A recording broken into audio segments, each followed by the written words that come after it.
So, y'all already know what time it is. That's why y'all clicked on the goddamn video. Before we get started with today's episode of the EaZy Review, y'all already know what I'm finna say. I say the same thing every time. Leave a like for me, leave a comment for me, subscribe for me, and turn on notifications. I know I told y'all I'll be reviewing that show Citadel, which I will be, and the reviews will be dropping sometime this week. So I'm giving y'all a little bit more time to take y'all ass to Amazon Prime and watch them first 2 episodes before I really start getting up into that, all right? I'm gonna also start throwing some documentaries at y'all too. Y'all might get a little bit of that this week. But all that's cool. Let's get into this episode of Power. So the episode starts off with the Russians tearing shit up. All right, the Russians are still upset for the bullshit that happened last episode. All right, so the Russians are just tearing shit up, and it starts off with one of Tejada's people texting Kane and was like, 911, the Russians done sent a full blitz. So the beginning of the episode is just to show you that what's going on between the Tejada's camp and the Russians camp. So next we get Monet and you get Gordo. They have a conversation and Monet is basically blaming Gordo for the Russians being involved. But I really don't know what Monet thought was gonna happen with that relationship, because like if Drew came to him for some help like that, what the fuck is Gordo supposed to do? Say no, I killed him? You know what I mean? To me, this whole episode, Monet was doing everything in her power to not have to have any blowback on that. I'm so goddamn tired of Monet, bruh. Like, I don't know. She rubbed me the wrong way like a motherfucker, though. And that blank ass face she always got on with that. But she always look like, I ain't fucking. So to me, in my personal opinion, Tariq seems like he really gives a damn about Lauren. I don't feel like he's gonna pull no ghost stunt where he leaves Lauren hanging or no bullshit like that. Based off of basically all of his reactions and all of his moves he make, I think he really wants to prove to Lauren that you know, this didn't have shit to do with him. Basically, he was trying to protect Lauren, not trying to hurt Lauren, etc. But of course, Lauren is rightfully cautious. I mean, shit, your current girlfriend tried to kill me. Like, I don't know if I believe you or not, type shit. So he cares about Lauren, obviously, but he also gives a fuck about his freedom. His freedom. I mean, shit, that's the whole purpose. Like, who the hell trying to be in jail? He's also trying to figure out from Lauren, because Lauren told him they got a case, they're building a case on him. So he's trying to figure out, you know, what areas that he's exposed in. So to me personally, y'all know I love Diana. Y'all know I love her. But I think Brayden got the finest girl on the show. I like the way, like Diana, I like Diana because of the totality. You know what I'm saying? I like everything about her. I like how she talking, da-da-da. But Brayden, the girl that Brayden messes with, I love her too. I love a couple of them, you know what I'm saying? I love her too though. You feel me? I wouldn't mind if she was my girl or nothing like that. You feel me? I just had to throw that out. It was just a little, y'all know I be having to let y'all know how I be feeling about certain ones. I just had to throw that out there real quick. So Drew and Gordo go to the Castillos or the Castillos or the Castillo, whatever the hell. I'm black, I'm not Mexican, I don't speak Spanish, I'm not bilingual. Okay? I don't know how the fuck to pronounce it. Oh, y'all know I mess up all the words. But basically the Castillos like, man, you got us fucking with the Russians, dog. We gonna need some more. And Gordo pretty much just stepped in and defended Drew, said like, you know, we all made this decision, blah, blah, blah. Then they asked you to leave and they said they was gonna take a vote. So, you know, you don't really necessarily see the vote, but you just see you see Gordo step up, you know, defend Drew. And that's kind of pretty much that. We revisit the outcome of the conversation that they had after Drew left, but that's later on in the episode. So once again, we got Sax's annoying ass, but finally this nigga stands up to Jenny. All right. I mean, we all already knew that Sax is pretty much trying to use Davis to get what he needs. That's not nothing new. We already knew that. But I was just happy that he finally stood and grew some damn balls when he was talking to Jenny. This was the first time Jenny didn't step all over this nigga by the end of the conversation. There's been a couple different other times where Sax has started off strong and then Jenny ate his ass up. But this time, Sax started off strong and ended strong when he was talking to Jenny. So, you know, congratulations to him, I guess, on that feat. So now we get one of my favorite characters, a quick scene with my favorite character, which is my guy Tate. You see Tariq, and as he's walking at Tate, this nigga Tariq looking around like somebody like right behind him. Tate looking like, nigga, is somebody fucking following you? Are you nuts? Like, I'm not trying to be out here with you and somebody's fucking following you. You already hot as hell. Anyways, though, Tariq ends up giving Tate like the drop on some Russian shit, and pretty much it helps get the Russians off Tariq ass, and it also helps get Tate, some good cred because he's low on the polls right now. So he needs all he can get. So it's a win-win for both of them. So next you get this scene with Kai, Monet, and then Drew walks in as well. And the way Kai's talking to Monet is that shit just was making me uncomfortable. I'm not I don't really want Mary J. Blige and no shit like that. So it wasn't even on no shit like that. It was just the whole dialogue was just like, yeah, I'd rather watch some younger folks do this than some, I don't know. Maybe I was a tripping. But anyways, Kai's the same person that told Drew, we need vengeance for your father, right? We know you're not gonna just let this slide. So Drew asks for help, and then this nigga saying he can't give help. So basically, like, you the one that told me that I need to go slide on them Russians, but now you saying you can't help me that the war started. You feel me? So they're bumping heads on that, way of thinking. Which if I was Drew, I'd think the same way. Like, bitch, you told me to do this. So you definitely finna help me with this, for sure. So then we get to the scene where, it's like, I think her name light-skinned Keisha or light-skinned Keisha. She's a rapper in real life, and she doing her positive pro-black rapping in the show. Cool. So then the next person that goes on stage is that nigga Assalamu Alaikum. Applejack's man. And he take his dweeb ass up there. Bruh. Like I said, I just graduated college recently. You feel me? Well, my bachelor's. I actually just finished my master's program too. You feel me? Just want to throw that out there. But man, ain't no girl at no fucking college trying to talk to no nigga that's finna go up there and do some fucking poetry. Especially the girl whose dad and mama and brothers are in the streets for real. You not finna go up there and poetry and Maya Angelou your way back into this girl heart. Come on, bro. Be realistic, my nigga. Come on. Let's be real. He come up there with a rose and all. And then he doing all of this. He damn near crying on the stage. Bro, you ain't even known Shawty for like a month. Come on, bro. Like, let's just really be real. Assalamu alaikum. That's why your ass lost her, cuz. That's why you lost her. That's on you. So he tries to give her the rose. She not fucking with it. Like, she kind of like embarrassed. She walks off. You know what I'm saying? And Assalamu alaikum follows Diana into the room. And he kind of he hella emotional. He on bullshit. He kind of saying whatever. I was so happy when Diana slapped his ass. Mom.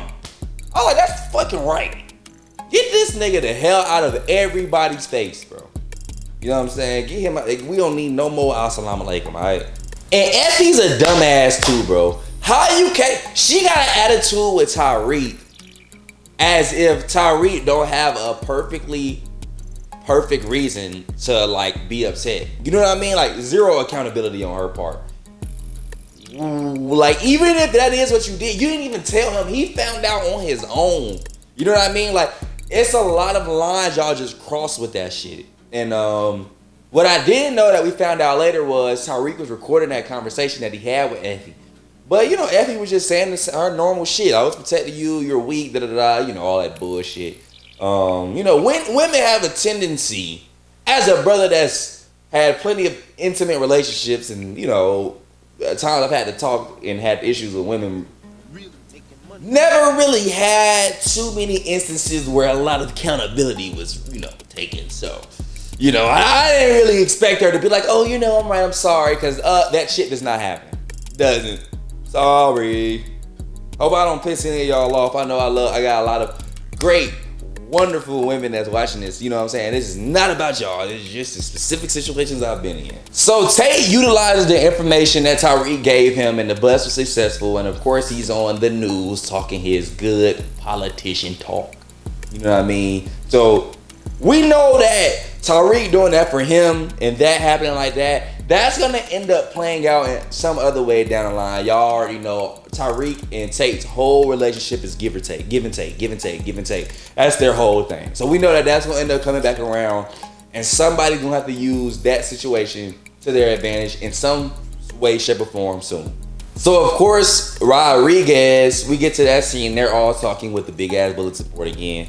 And she somehow has come up with the idea that Tariq and them are selling drugs out of the Weston's company, basically.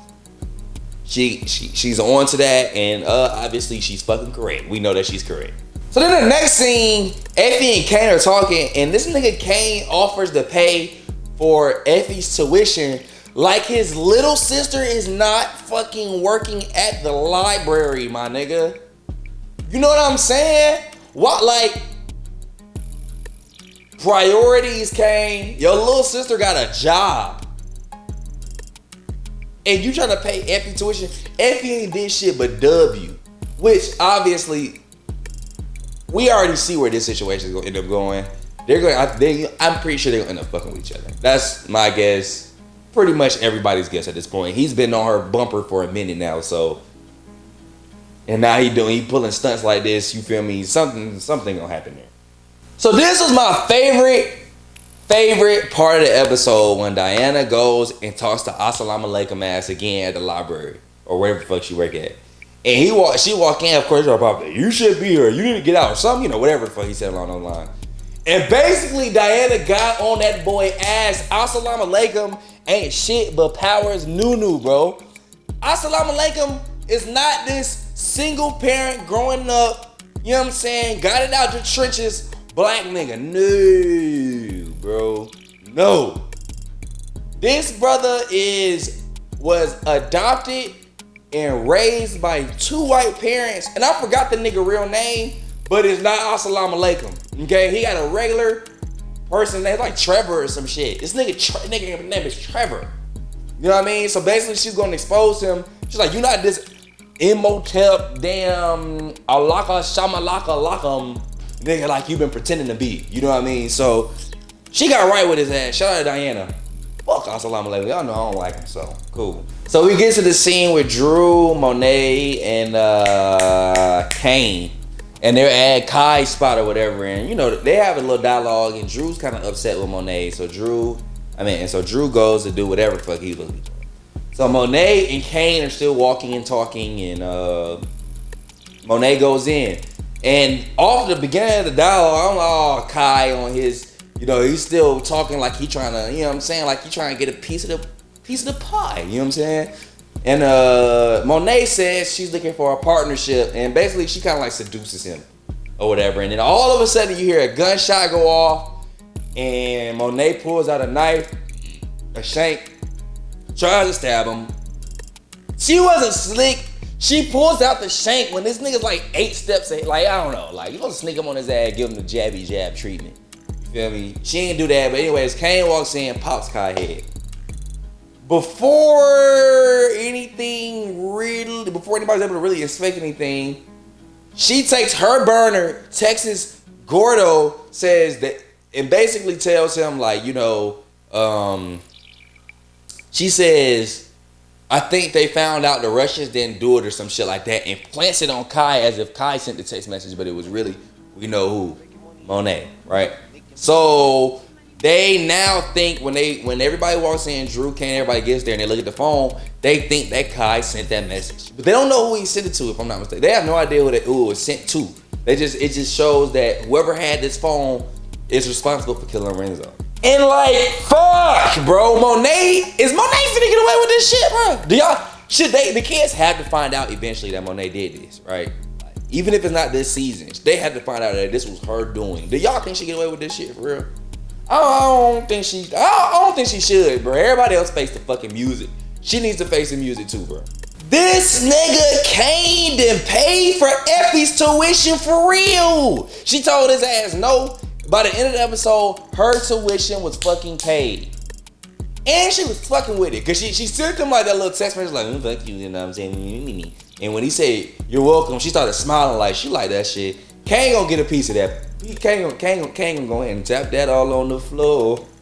You know what I'm saying? He gonna do that. So part of Monet's evil plan, so they take Kai's head and they deliver it to the Russians, and she makes it say like, okay, Kai tried to set this up to make us two wipe each other out, you feel me? I figured it out. Here's the nigga head. Are we good? So the beef with the Russians are squashed. So she knocked out the Russians. She was able to handle that situation. Even though she's getting on my fucking nerves in terms of her keep winning, I gotta say she did move smart. So congratulations to her. So David's brother ends up getting out of jail, and I don't know if y'all know this. Well, I'm sure y'all know this, but that is not the same. I'm looking, so it's a different person, but it's, you know, a different person plays his brother. It's not Redman no more. I think it was Redman that was playing his brother at first, and it's not him no more. So when they went when they first switched it out, I'm like, is this a new nigga? Like, is this a whole other person? Because I'm like, this can't be his brother. But anyways, so his brother ends up getting out, and while he's out, he's kind of upset. He's like, bro, I just spent the majority of my life in that prison so that you don't have to go to prison. Now that I'm out, your ass might go to jail, which means that I did all of that for no fucking reason. You know what I mean? So he's upset about that. Like, he's saying basically, if you was gonna go to jail, you should just took your ass to jail from the start. Like, I did this for a reason, and you kind of just like nullified it, basically, especially if you end up going to jail. So I feel the older brother on that one, for sure. So Tariq has another conversation with Lauren, and he's basically trying to convince Lauren to trust him, you know what I mean? So he's basically saying, like, I have proof to show you, but I have to show you, like, it has to be in person, you know what I mean? So he does convince her to meet, and so they do eventually end up meeting, which they meet a little bit later in the episode. So Drew's booed up with Gordo, and thank God it was not another sex scene. I was like, God damn, are we about to have another Gordo and Drew sex scene? Anyways, Gordo goes to take a shower, and Drew listens to his text message, and of course, it's the text message from Monet that he thinks was from Kai, and basically he reads it, and he finds out that Gordo is the person that killed his pops. So Drew reacts immediately, grabs a gun, goes to the shower, and shoots that nigga in the heart. Kane comes like, yo, what just happened? Drew tells him, you know, he hugs Drew, like, you know what I'm saying, it's gonna be all right. And then Monet gets there, and, you know, Drew's emotional, of course. So then we get to Brayden. Brayden finds out that the Weston's company is really just a big ass Ponzi scheme. He goes, approaches his uncle about it. His uncle basically ends up confirming it and then says, you're also not gonna say shit because I know you sell drugs out of here. So then he looks at the black girl. He kind of find out the black girl and the uncle is already in cahoots on all this shit, and they've been new. So basically, he's just gonna hang that over. They're just basically gonna hang that over Brayden's head, and there's really nothing that everybody's hands are tied with that situation. So Lauren and Tariq end up meeting, and he plays Lauren the audio tape of him and Effie's conversation, and basically Lauren finds out that Effie did do this on her own, and that Tariq had nothing to do with it or whatever. So Tariq brings up Sax and says, you know, how doesn't Sax know about this or whatever? Some shit like that. And Lauren basically says, Sax is working with the feds. So that's how Tariq now knows that Sax is really on both sides of the fucking fence. I'm sure he's about to tell Davis, and this is about to go downhill really fast, because mind you, the brother got out, which means that Davis can be exposed, and Sax already knows that Davis is hiding something with that situation. So it's gonna be a lot of shit that's gonna be getting exposed very quickly. But last but not least, the feds then came arrested Diana's ass. I told y'all something was gonna end up happening to her. I told y'all. I fucking knew it. I knew it. So I wonder how this is gonna end up happening, how they gonna get her out, what trouble she end up in, etc. Another episode of Power, another million and trillion things going on, but I can't say the episode was pretty cool. So that concludes this episode of the EaZy Review. I'll be back this week with Citadel reviews, and I really want to do this documentary. I want to talk about this documentary. I might do it in like 3 parts because it's 3 different episodes. I want to kind of get into shit like that because I like kind of like weird, random, crazy shit. So, yeah. Thanks for rocking with me. Catch y'all later.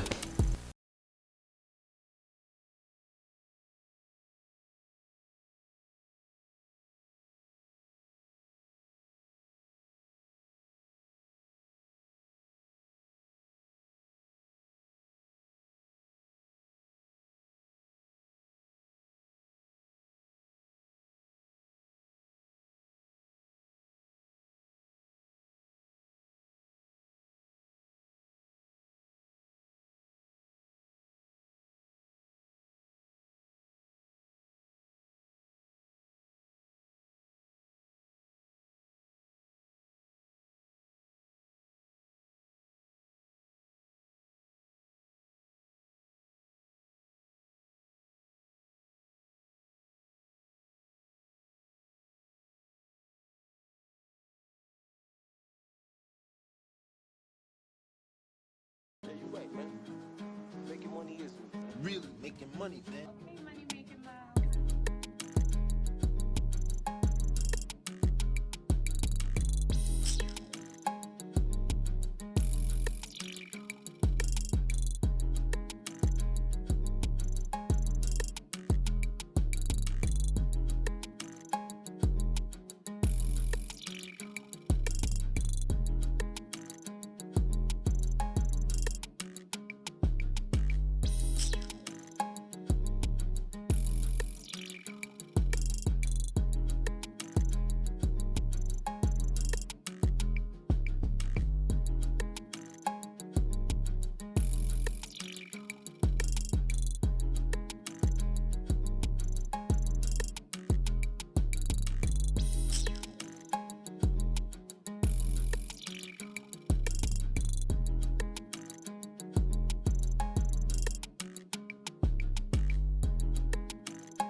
Yeah, you right, man.